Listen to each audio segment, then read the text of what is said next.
नमस्कार मोर ना Narendra Tandi RN music मोर production रे मुई गीत के गाई छे। ई गीत ने संगीत देछन अरुण सिंधु गोविंदा सिंधु। ई गीत के लिखिछन छत्तीसगढ़ देवभोग ब्लॉक कुलियरपरा गाँव राजकुमार नागेश।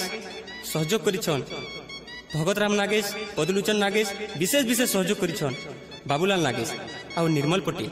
आशा करुछे ई गीत आपण मान के भल लागबा। धन्यवाद।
तुमर प्यार को राती टिके भी नहीं न दिया सकालू बेल बुढ़ा तक धन रे।